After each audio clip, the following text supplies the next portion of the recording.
This whole thing kicks off in 1857, right in the frozen solid Arctic Ocean, where a Danish expedition ship is totally stuck. Captain Anderson and his crew are struggling to bust up the ice holding the ship hostage. In the dead of the night, a huge boom from the south breaks the silence.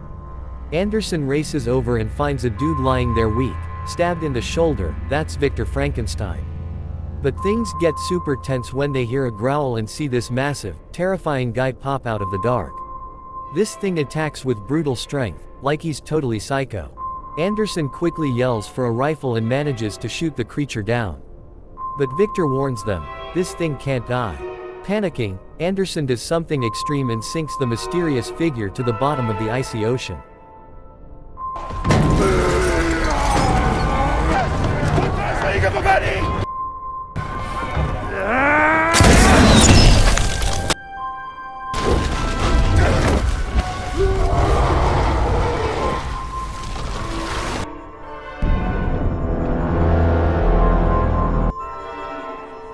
The next day, Victor spills the painful truth. The creature that jumped them last night is his own creation, now an eternal demon. Victor knows he'll be back. Sure enough, outside the ship, nobody realizes the monster managed to break out of his frozen grave. That night, Victor's fear comes true. The monster returns, and Victor begs him not to hurt innocent people, promising to surrender himself. To get a handle on the beef between Victor and his creation, we gotta go back to when Victor was a kid. His mom, Claire, married Leopold, a rich noble and super famous surgeon in Scotland. Leopold was a tough teacher, hoping Victor would inherit his surgical skills and the big Frankenstein name. After hitting the books hard, Victor comes back to find his mom heavily pregnant. Tragically, Claire dies giving birth to his half-brother, William. His mom's death messes Victor up. He's pissed at his stepfather, who claims to be the best surgeon in the world but couldn't save his own wife. Leopold insists that death is just God's will and can't be changed. But Victor just doesn't buy it. His mom's death plants a dark seed of ambition. He's gonna beat death and bring back the dead. A few years later, after Leopold passes away, Victor and William are orphans. All this death in his family just turbocharges Victor's resolve. In 1855, a grown-up Victor Frankenstein presents a shocking breakthrough to a bunch of scientists and religious leaders. He claims he's figured out how to create life by stitching together dead body parts.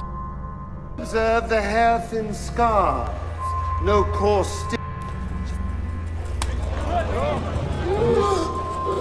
His presentation works, but most of the audience freaks out. They think his idea is way over the line, morally and religiously. Victor's disappointment doesn't last. He gets approached by Hendrik, a millionaire who's stoked about his research. Hendrik offers unlimited cash and the perfect spot, an abandoned tower, to be Victor's lab. Victor needs a massive amount of electricity to get his experiment fully functioning. Hendrik agrees to fund everything, on one condition: Victor has to bring him back to life if he dies. While setting up the lab, Victor reconnects with William and his fiancée, Elizabeth, Hendrik's niece. Victor, totally obsessed, starts hunting for raw materials, corpses from battlefields and executed criminals, determined to build a superior body. Mid-project, Victor discovers Hendrik has deadly syphilis and realizes Hendrik's real motive is to gain eternal life from him.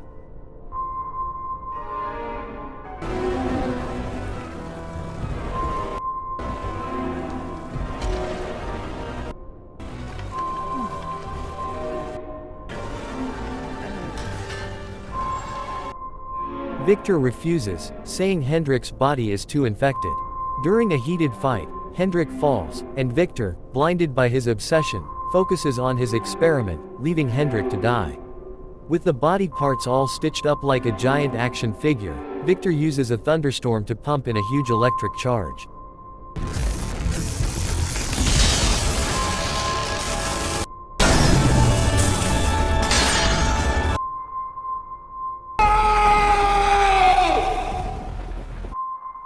His first try fails, and Victor crashes out, frustrated. The next morning, Victor wakes up to a shocking sight: his creation is actually alive.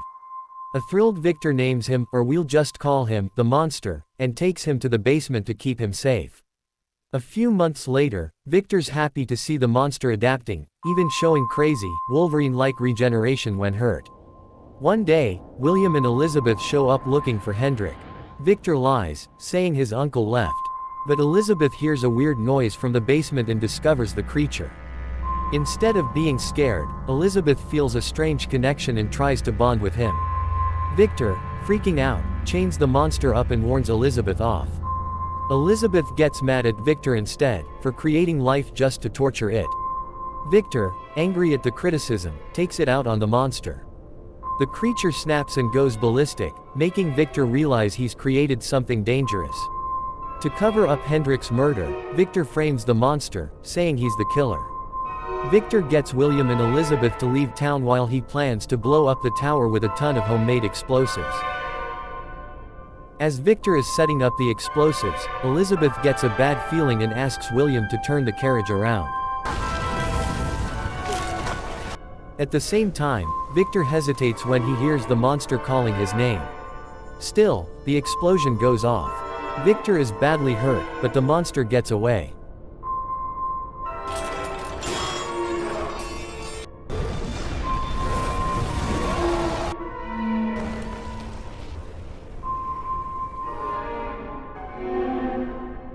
The monster runs for his life, wandering through the woods. After snagging a coat from some war victim remains, he keeps going.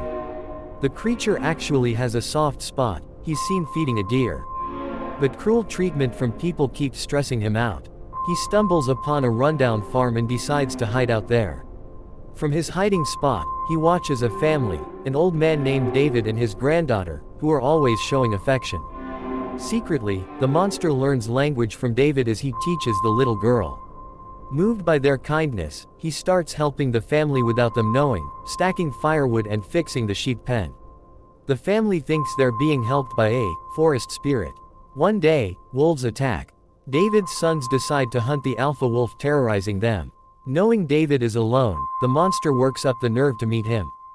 David, who's visually impaired, surprisingly welcomes the monster. David's kindness touches the creature's heart, and he wants to keep helping the family. David and the monster get close. David asks the monster where he's from. That's when the creature remembers Victor's name and decides to go back to the lab ruins to find him. There, he finds Victor's research notes. The monster is devastated when he realizes the painful truth. He is an artificial being created by Victor from dead parts.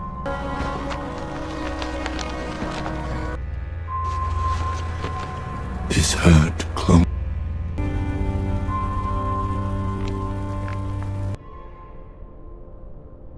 Heartbroken, the monster heads back to the farm to tell David everything.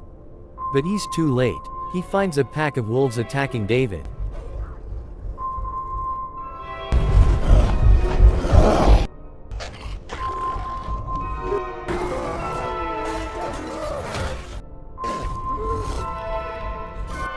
Monster was totally heartbroken when he found David was dying. Amidst his deep sadness, Monster confessed that he was a nobody in this world. But even so, David still believed that Monster was a truly good-hearted soul. Right after David passed away, his family coincidentally came back from a hunting trip. They immediately accused Monster of doing everything. This was despite the fact that there were clearly a bunch of dead wolves scattered around the house. Hold on. Seriously, what a miserable time. Not only was his heart broken, but Monster was also being accused of murder.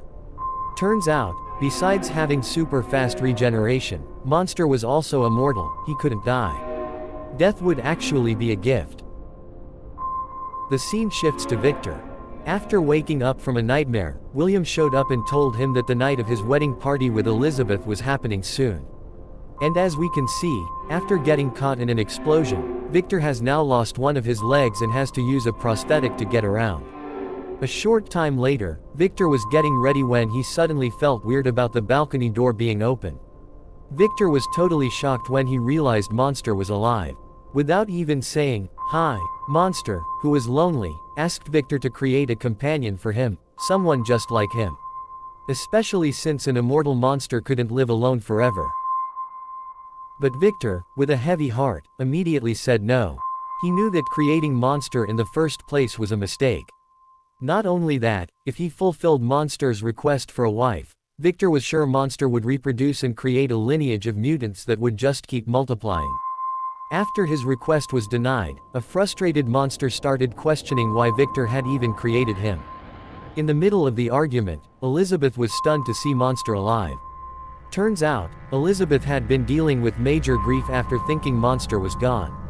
Right then, Victor spotted a gun and planned to take Monster out. Suddenly, Elizabeth was in severe pain as she tried to stop Victor's shot. Amidst the pain, and not caring about the fate of her fiancé, Elizabeth begged Monster to take her away from that place immediately. As Monster left, Victor panicked, seeing his brother was dying. As William was taking his last breaths, he asked Victor to stop this chaos before it was too late. After his brother died, Victor vowed to hunt Monster down. Going back to Monster, he told the dying Elizabeth that she really didn't need to be so brave and take a bullet for him, because Monster was actually immune to all kinds of bullets and explosions. In the middle of her regret, Elizabeth simply whispered, "I forgot." In frustration, Monster again demanded what he wanted, a partner. If not, Victor would have to truly finish him off. Eventually, Victor dedicated himself to hunting down his creation before it was too late. Before he knew it, Victor arrived in the Arctic.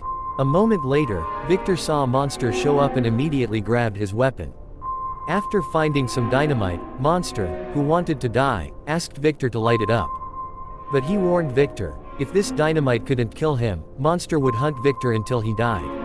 So, there you are. And I, human, blood, grow back, stand, and find new ability.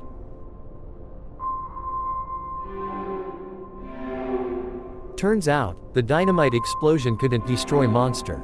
It didn't even leave a scratch on his coat. The story returns to the film's opening scene, back to the present. Monster said he was just tired, because all he ever wanted was to live a normal life like everyone else. Hearing that, Victor apologized because his actions led to Monster being born only to suffer. However, Victor asked Monster to fill his life by continuously doing good deeds. In his final moments, Victor, who finally understood and saw Monster as his son, asked Monster for forgiveness. Hearing that, the soft-hearted Monster immediately forgave Victor, especially since he knew Victor was about to pass away. A moment later, Anderson, who had heard Monster's life story, asked everyone on the ship to let Monster go.